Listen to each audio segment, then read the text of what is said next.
Cylinder ফেটে সাইকেলের দোকানে ভয়াবহ অগ্নিকাণ্ড, বেআইনিভাবে গ্যাস রিফিলিং এর অভিযোগ। ভস্মীভূত হলো পাশের গোলদাড়ি দোকানও। এদিন কালো ধোঁয়ায় ঢেকে যায় পাশের সুস্বাস্থ্য কেন্দ্র। আতঙ্কে স্বাস্থ্য কেন্দ্র ছাড়েন চিকিৎসক থেকে রোগীরা প্রত্যেকে। পুড়ে যায় আসানসোল দুর্গাপুর পুলিশ কমিশনারেটের দুটি সিসিটিভি ক্যামেরাও। আগুনের লেলিহান শিখায় বন্ধ হয়ে যায় দুর্গাপুরের ৩ নম্বর ওয়ার্ডের উইলিয়াম কেরি এলাকার গুরুত্বপূর্ণ রাস্তায় যান চলাচল। আতঙ্কের কেন্দ্রবিন্দুতে পরিণত হয় গোটা এলাকায়। ঘটনাস্থলে পুলিশ ও দমকলের দুটি ইঞ্জিন আসে। স্থানীয় সূত্রে জানা গিয়েছে, শুক্রবার রঞ্জিত খাঁ নামের এলাকার একটি সাইকেলের দোকানে গ্যাস সিলিন্ডার পাইপ ফেটে যায়, তারপর ব্লাস্ট করে। নিমেষের মধ্যে আগুন ছড়িয়ে যায় সাইকেল মেরামতের দোকানে। আগুনের লেলিহান শিখায় ভস্মীভূত হয় পাশের একটি গোলদাড়ির দোকানও। খবর পেয়ে ঘটনাস্থলে পৌঁছায় দুর্গাপুরের দমকলের একটি ইঞ্জিন, পরে আরও একটি ইঞ্জিন পৌঁছায়। 1 ঘন্টা ধরে আগুন নিয়ন্ত্রণে আনার চেষ্টা চালানো হয়, পরে প্রায় ঘন্টা 2 পর আগুন নিয়ন্ত্রণে আসে। ভীষণ ভয়ঙ্কর অবস্থা। আমাদের এখানে যখন প্রথমে ইউনিটটা খোলা হয়, ইউপিএসসি খোলা হয়, তখন ওই সামনের দোকান থেকে হু হু করে আগুন উঠছে, আর তার সঙ্গে প্রচণ্ড কালো ধোঁয়া। মানে এত কালো ধোঁয়া যে সামনের কিচ্ছু দেখা যাচ্ছে না।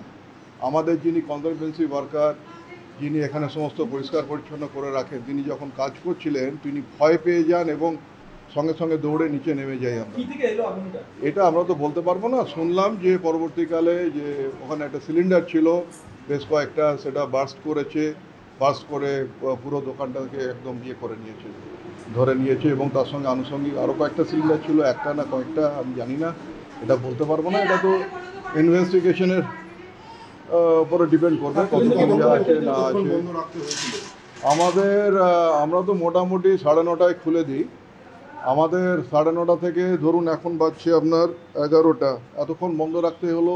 আজকে আমাদের রুটিন ইমিউনাইজেশন, বাচ্চারা ইঞ্জেকশন টিকাকরণ হয় বাচ্চাদের। সেক্ষেত্রে অনেক বাচ্চাই ফিরে গেছে, তার বাবা মারা ভয় পেয়ে গেছিলেন এই ধোঁয়া দেখে, আগুন দেখে, এবং অনেক বাচ্চা এবং প্রসূতি মা যারা এসেছিলেন তারাও অনেকে ফিরে গেছেন, আর অনেকে আসতেই পারেননি যেহেতু রাস্তাটা বন্ধ ছিল। হ্যাঁ, আমরা জানিয়ে দিয়েছি। আমাদের হেলথ অফিসার যিনি আছেন ডিএমসিতে, আমি পার্সোনালি জানিয়েছি, আমাদের ওনাকে জানানো আছে এবং উনি যা ব্যবস্থা করবেন সেটা তো ওনাদের ব্যাপার।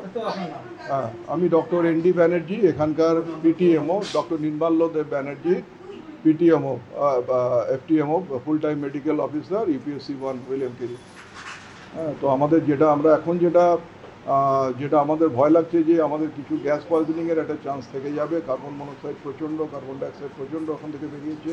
সেটা আমরা পরবর্তীকালে দেখবো কারোর কোনো অসুবিধা হচ্ছে কিনা, এগুলো আমরা দেখব।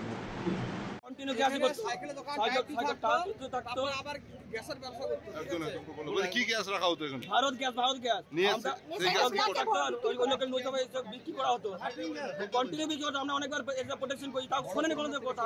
আমার মুদিখানা দোকানে প্লাস ক্যাটেল ফুড পাশের দোকান, আমাদেরকে অনেকবার এরকম পালন করছে, তো কোনো শোনেনি। আর কন্টিনিউ ভাবে এটা চালাতো। এমনকি এই ভারতের গ্যাস দিতে আসতো, ভারত গ্যাসে আমরা গ্যাস চাইতাম, নিজের ফ্যামিলির জন্য গ্যাস চাইতাম, একটা দিত না। কিন্তু ওরা কন্টিনিউ ভাবে 5টা-7টা করে গ্যাস প্রতিদিন দামে দিয়ে যেত। এই আমাদের পিছনে কিছু নাম আছে, ব্যবসা করে আমাদের কন্টিনিউ ভাবে ভারত গ্যাসের সঙ্গে। এমনকি ভারত গ্যাসের সঙ্গে যুক্ত আছে কিছু, তাদের মানে লেবার আছে, তারা যুক্ত আছে এর সঙ্গে। আমাদের বিজনেসের কিছু লোক আছে যারা এসে যুক্ত আছে এই ভারত গ্যাসের সঙ্গে। বলছি, রাস্তার ধারে এইভাবে বিক্রি হতো, পুলিশ কিছু ব্যবস্থা নিত না? কোনো ব্যবস্থা নিত না। কি চাইছেন আপনারা এখন? কি চাইছেন? আমাদের ক্ষতি হয়ে যাবে। সাইকেলের দোকানে ওই যত টায়ার নিয়ে সাইকেলের কাজ করে আর গ্যাস সিলিন্ডার বিক্রি করে, ওই বিক্রি করে, জানেন তো? গ্যাস সিলিন্ডার আইপিসিডি মেয়েদের গ্যাস ভরতে গেছিল, ভরতে গিয়ে দোকানে আগুন বাস্ট হয়ে গেছে। আমাদের এই মুদিখানা দোকানে এত বড় সংসার, 21-22টা লোক চলে, তাই এই সব পুড়িয়ে ধুলোসাৎ করে দিল। আমাদের উপর কিছু ইনকাম নাই, কি হবে এর ব্যবস্থা করুন আপনারা। কি গ্যাস এখানে ভরা হতো? গ্যাস সিলিন্ডার ভারত গ্যাসে, মানে বড় গ্যাস থেকে ছোট গ্যাসে। আমরা বাড়ির জন্য গ্যাস চাইতাম, তা বাড়ির গ্যাস সবজির দোকানে এই বিধবা মহিলা সবজির দোকান চালায়। এই বিধবা মহিলাটা সবজির দোকান করে সংসার চালায়। কে ভরতো গ্যাস এখানে? হ্যাঁ, ওই যে কি নাম, নাথু। কোথায় লোক? এই মহাবাগানের আমাদের এখানকারই দেও। কি ব্যবস্থা হবে? ভারত গ্যাসে যে গ্যাস দিত না, আর ওইখানে 10টা। আমার নাম Bandana Mondal. Bureau report, ANM news. আরও খবরের আপডেট পেতে সাবস্ক্রাইব করুন আমাদের ইউটিউব চ্যানেলটি আর বেল আইকনে ক্লিক করুন নোটিফিকেশনস পেতে।